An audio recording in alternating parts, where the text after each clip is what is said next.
ఈరోజు ఈ press meet పెట్టడానికి ముఖ్య కారణం ఏంటి అని అంటే, చంద్రబాబు నాయుడు గారు నిన్న కాక మొన్న ఏదైతే ఒక స్టేట్మెంట్, ప్రజలకి షాక్ ఇచ్చేటువంటి స్టేట్మెంట్ ఏదైతే ఇచ్చారో దాని నేపథ్యంలో ఈరోజు ఈ ప్రెస్ మీట్ పెట్టడం జరుగుతుంది. అసలు ఫస్ట్ చంద్రబాబు నాయుడు గారు అలాగే కూటమి నాయకులు ఎలక్షన్కు ముందు ఇచ్చినటువంటి ఏవైతే వాగ్దానాలు ఉన్నాయో, ఎలక్షన్ ముందు గత ప్రభుత్వం మీద చేసినటువంటి విమర్శలు ఉన్నాయో వాటి గురించి మనం ఒకసారి మాట్లాడుకుందాం.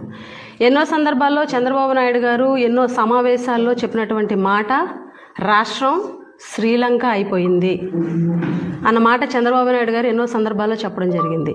ఎందుకు శ్రీలంకగా మార్చేశారని ఆ రోజు చెప్పడం జరిగిందంటే, జగన్మోహన్ రెడ్డి గారు సుమారుగా 14 లక్షల కోట్లు అప్పు చేసేయడం జరిగింది. దానివల్ల ఈరోజు రాష్ట్రం దివాళా తీసి అప్పుల పాలైపోయి రాష్ట్రాన్ని శ్రీలంకగా మార్చేశారు అని చెప్పేసి చంద్రబాబు నాయుడు గారు చెప్పడం జరిగింది. ఇన్ని సంక్షేమ పథకాలు ఇవ్వడం వల్ల, ఇన్ని సంక్షేమ పథకాలు ప్రజలకు ఇవ్వడం కోసం జగన్మోహన్ రెడ్డి గారు 14 లక్షల కోట్లు అప్పు చేశారు. ఆ అప్పులో భాగంగా అప్పు చేసి రాష్ట్రాన్ని శ్రీలంక చేశారని చెప్పినటువంటి చంద్రబాబు నాయుడు గారు అదే నోటుతోటి ఎలక్షన్ మేనిఫెస్టోలో, ఎలక్షన్ ముందు సభల్లో జగన్మోహన్ రెడ్డి గారి కన్నా ఎక్కువ పథకాలు ఇస్తాను, జగన్మోహన్ రెడ్డి గారి కన్నా రెట్టింపు డబ్బు ప్రజలకు అందజేస్తానని చెప్పేసి చంద్రబాబు నాయుడు గారు మాట ఇవ్వడం